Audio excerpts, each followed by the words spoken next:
पर्यावरण की दृष्टि से ये बहुत अच्छा कार्य है, क्योंकि आज के समय में लोग फ्लैट्स में रहते हैं जहाँ पर की जगह नहीं होती है।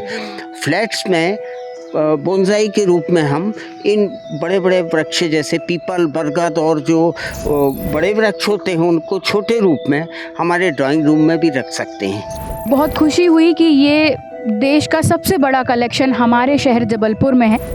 2500 बोनसाई मैंने इतने वर्षों में मैंने तैयार कर लिए हैं।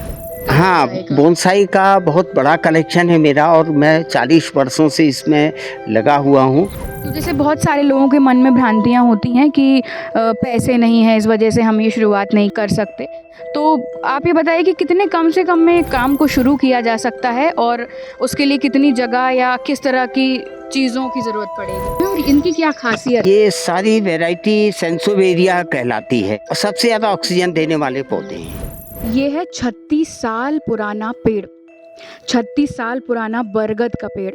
आप देख सकते हैं इसकी उम्र 36 साल है, लेकिन इसकी हाइट करीब 1 से 1.5 फीट की होगी। अब ये आप सोच रहे होंगे कि मैं इसे पेड़ क्यों कह रही हूँ, तो ये है जापानीज़ पद्धति से निर्माण किया गया पेड़ जिसे बोनसाई पद्धति कहते हैं, उसके द्वारा बनाया गया है। और यहाँ पर हम अभी खड़े हुए हैं सैनिक सोसाइटी स्थित बोनसाई बसेरा नामक एक बोनसाई की नर्सरी में, जहाँ पर करीब 40 प्रजाति के 2500 से ज़्यादा बोनसाई के पेड़ पौधे मौजूद हैं। नमस्कार, मैं शैली और शुद्ध लोकल के हमारे सेगमेंट शुद्ध लोकल बिजनेस में आज हम आपको बताएंगे कि किस तरह अगर आपके पास ज़मीन है, लैंड है, वो भी नहीं है, अगर आपके पास छत है, छत भी नहीं है, अगर आपके पास छोटा सा अगर आंगन है, तो सब्जी उगाए बिना आप किस तरह बोनसाई पद्धति से पेड़ पौधों के ज़रिए पैसे कमा सकते हैं। प्रकृति पर हम सभी निर्भर हैं, लेकिन प्रकृति पर आर्थिक रूप से कैसे निर्भर रहा जा सकता है वो हम आज आपको बताएंगे। तो इस समय हम खड़े हुए हैं बोनसाई बसेरा नाम की सैनिक सोसाइटी स्थित नर्सरी में और यहाँ करीब 2500 से ज़्यादा बोनसाई के पौधे हैं जिनकी उम्र करीब 40-45 साल पुरानी भी है और कई प्रजातियों के पौधे जिनके संरक्षक हैं श्री सोहन लाल द्विवेदी जी। तो चलिए हम उनसे ही जानेंगे और उनसे ही बात करेंगे कि आखिर ये बोनसाई क्या बला है। नमस्कार, सबसे पहले तो आपके बारे में कुछ बताइए। हाँ, मेरा नाम सोहनलाल द्विवेदी है। मैं मध्य प्रदेश विद्युत मंडल में नौकरी करता था। 16 वर्ष हो गया मुझे रिटायर हुए। 74 वर्ष की मेरी उम्र है।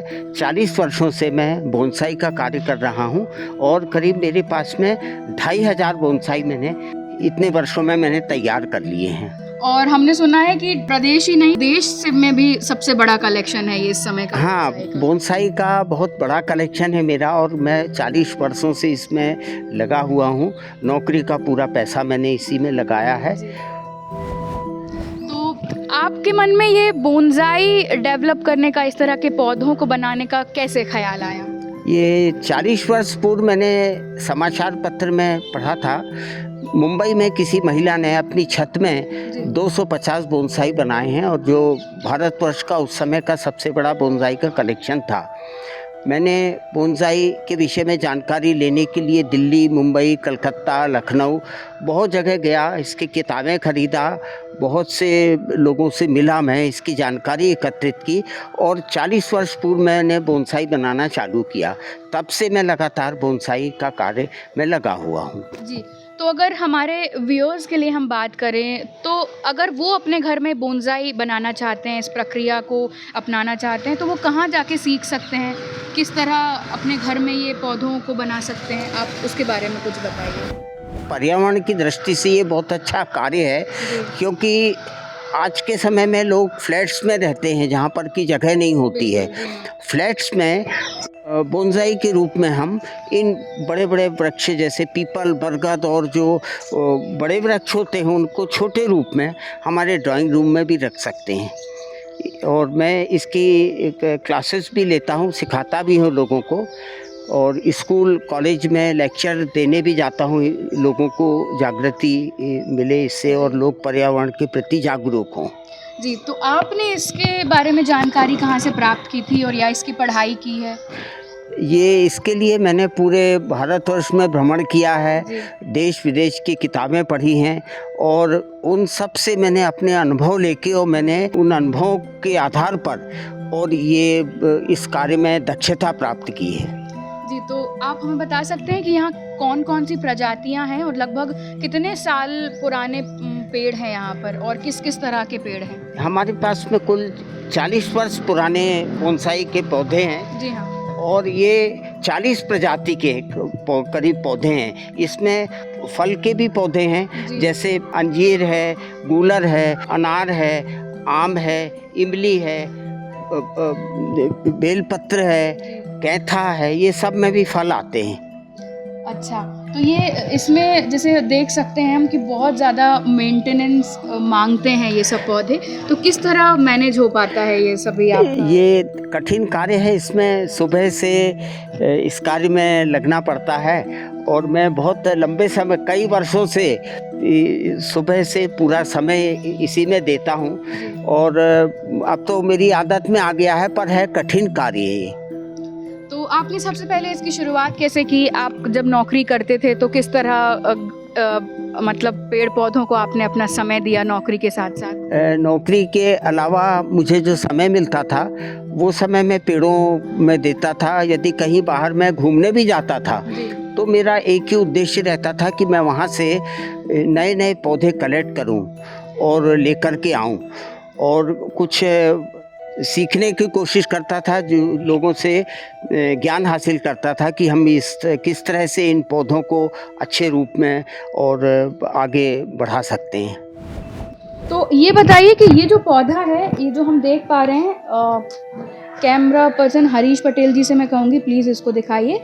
इसकी उम्र क्या है और कितने सालों से आप मतलब इसकी सेवा करते आ रहे हैं? ये बरगद का वृक्ष है और 25 वर्ष पुराना है और इसमें वैसे ही लटें आ गई हैं जैसे बड़े वृक्ष में होती हैं और 25 वर्षों से लगातार मैं इसके सेवा में लगा हुआ हूँ। जी, यहाँ हमें और भी तरह के ये बॉम्बू दिखाई दे रहे हैं, इसके बारे में कुछ बताइए कि ये कितने पुराने हैं और किस तरह इनका मेंटेनेंस किया जाता है? हाँ, इसमें बुद्धा बैम्बू, येलो बैम्बू, ये दोनों प्रकार के हैं और ये करीब करीब 12 वर्ष पुराने हैं और ये एक जंगल में जैसा कि बैम्बू के पौधे लगे रहते हैं ग्रुप में, उस तरह का इसमें प्रदर्शित किया गया है और ये ग्रुप में इनको तैयार किया गया है।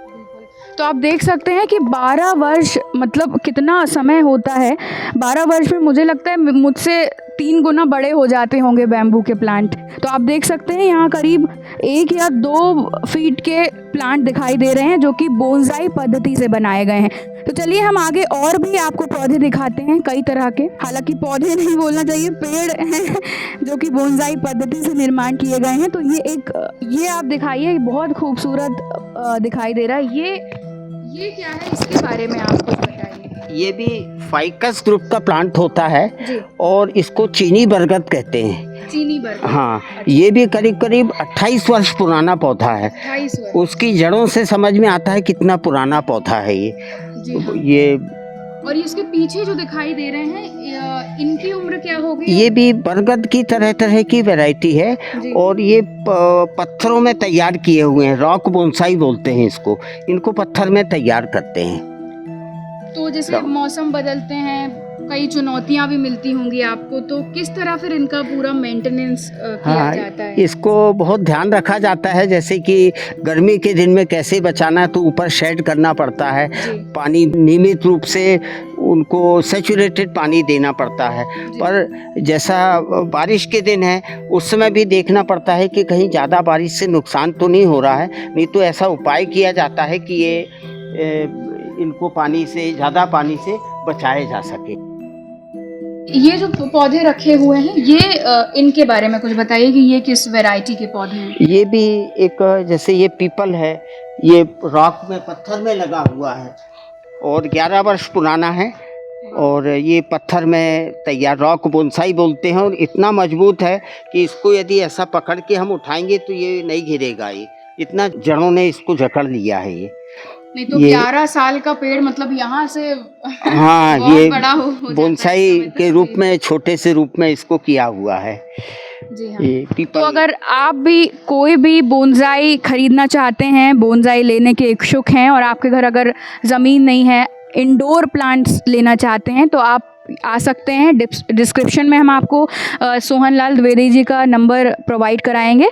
तो अभी फ़िलहाल उनसे हम बोनसाई के बारे में बात करते हैं। तो सर, जैसे कई लोग मेंटेन नहीं कर पाते हैं, घर में पेड़ पौधे नहीं लगा पाते हैं, तो वो किस तरह इनको घर में अंदर रख सकते हैं?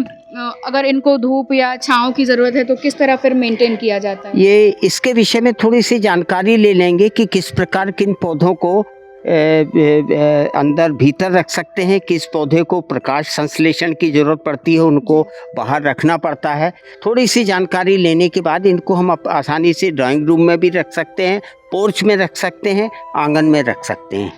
जी, तो जैसे आपने बताया कि आप विद्युत विभाग में नौकरी करते थे, तो नौकरी के साथ साथ और घर परिवार के साथ साथ फिर किस तरह ये सब इस सेवा कार्य में आप अपना समय दे पाए? बहुत कठिन है, बहुत कठिनाई से ये सब किया हूँ, क्योंकि इसमें जो मुझे वेतन मिलता था उसका मैक्सिमम हिस्सा मैं इन पेड़ पौधों में खर्च कर देता था। घर में बहुत कम खर्चे में हम लोगों ने अपना कार्य किया है और सब लोगों ने समर्पण भाव से इसको जाना कि ये चूँकि पर्यावरण की दृष्टि से बहुत अच्छा कार्य है, तो बहुत हम लोगों की सीमित मांग रहती थी सब लोगों की, और बहुत कम पैसों में हम लोगों ने गुजारा करके और बाकी इन पौधों में हमने ज़्यादा ध्यान दिया, ज़्यादा पैसा लगाया। तो हमारे साथ यहाँ पर सोहन लाल द्विवेदी जी की धर्मपत्नी मौजूद हैं। चलिए उनसे बात करते हैं। नमस्कार, आपका नाम? नीलिमा द्विवेदी। तो नीलिमा जी, ये बताइए कि जब इन्होंने बताया सोहन जी ने कि थोड़ी सी तनख्वाह मिलती थी, वो भी पूरा ये अपने पेड़ पौधों में लगा देते थे, तो उस वजह से आप लोगों को क्या परेशानियाँ झेलनी पड़ी? हमको सभी तरफ से दिक्कत झेलनी पड़ी घर में। किस तरह फिर परिवार चला और किस तरह आपको समस्याओं का सामना करना पड़ा? बच्चे हमारे बहुत परेशानी में रहे जी हाँ, उन लोग ने बहुत संघर्ष किया। साइकिल से जाते थे उन लोग स्कूल, बहुत दूर दूर, कोचिंग भी साइकिल से जाते थे। इतना सब होने के बाद भी बहुत अच्छे निकले दोनों। जी हाँ, पढ़ने में। जी हाँ। तो जैसे बताते हैं कि पूरा समय ये अपना पेड़ पौधों में देते आए हैं, तो आप लोगों ने फिर किस तरह मैनेज किया सभी चीज़ें? बच्चे करते थे काम और हम भी करते थे घर के सभी काम। जी, तो ये आप जी हाँ। हाँ, ये तो कुछ लेने जाते थे और कुछ ले आते थे। अच्छा, तो आपका इन पेड़ पौधों में क्या योगदान रहा शुरू से, जब ये इनकी 40-45 साल की जो मेहनत है? शुरू में हमने बहुत मेहनत की है, हाथ से कूटा है, ईंटा, मिट्टी, अच्छा। हाँ, कंडे सब हाथ से कूट के बनाया है। अगर आपके 40-45 साल पहले की बात करें और आज की बात करें, तो आप क्या फ़र्क देखती हैं उस समय और आज के समय में? अब बहुत नाम हो गया, पहले कुछ नहीं था। जी, तो इनका कहना है कि अब हम बहुत नाम हो गया, और इन्होंने बताया कि जैसे इनने हाथ से पत्थर और ईंट को कूट कर, मिट्टी बनाकर और पेड़ पौधों की सेवा करी है अपने बच्चों की तरह। चलिए आगे हम आपको बड़ी नर्सरी में लेकर चल रहे हैं और बताएंगे कि यहाँ बोनसाई के अलावा और भी कई तरह की वैरायटीज़ हैं, वो सब हम आपको दिखाएंगे।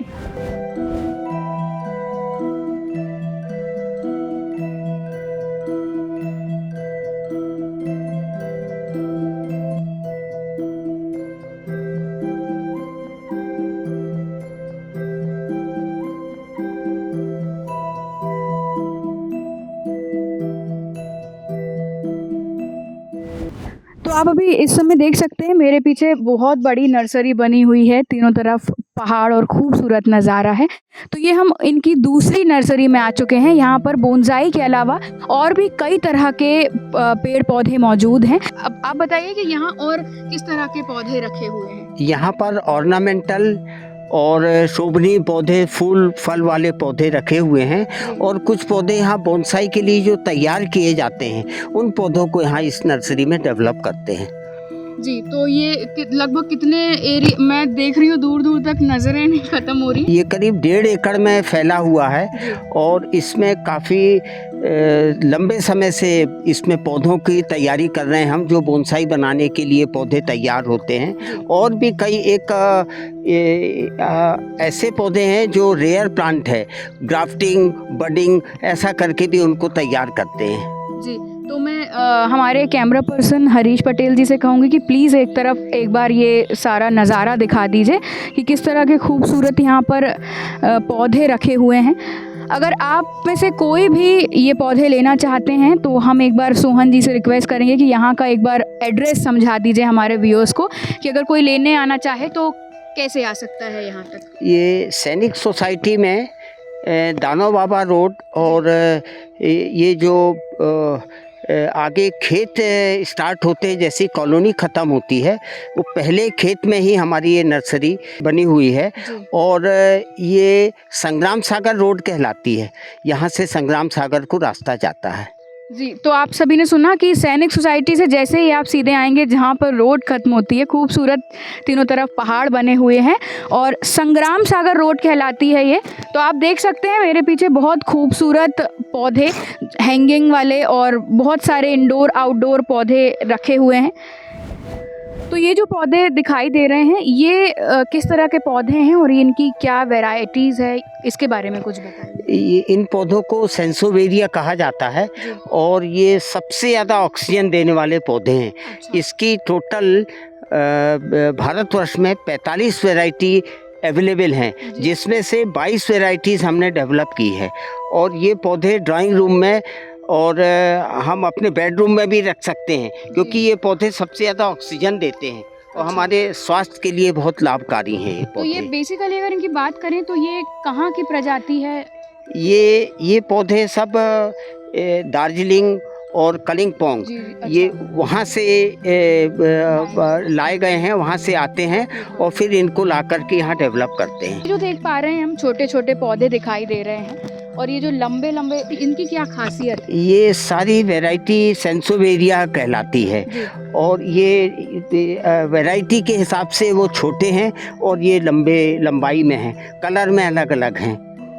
जी, तो ये सबसे ज़्यादा ऑक्सीजन देने वाले पौधे हैं। तो आप देख सकते हैं कि अगर आप इनको अपने घरों में रखेंगे तो ये सबसे ज़्यादा ऑक्सीजन देने वाले पौधे हैं। तो ये किस तरह प्रकृति आपके लिए लाभदायक है आप उसके बारे में आज जान पाएंगे। तो सोहन जी, ये किस तरह के पौधे लगे हुए हैं, इनके बारे में कुछ बताइए।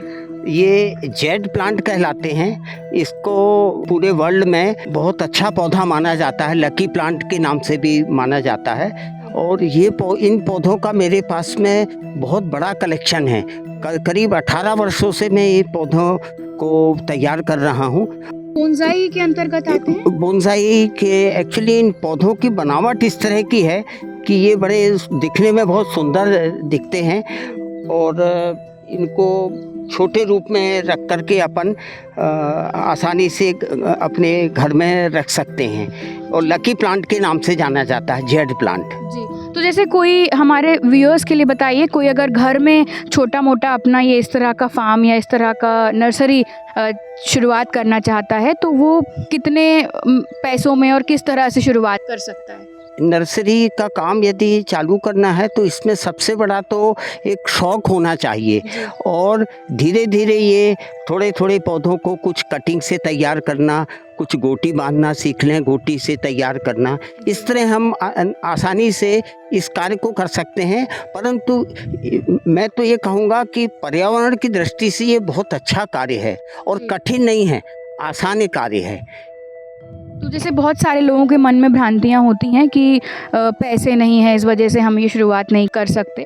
तो आप ये बताइए कि कितने कम से कम में काम को शुरू किया जा सकता है और उसके लिए कितनी जगह या किस तरह की चीज़ों की ज़रूरत पड़ेगी? यदि अपने पास में 15 से 20 हज़ार रुपये हैं तो अपन आसानी से इस कार्य को धीरे धीरे चालू कर सकते हैं।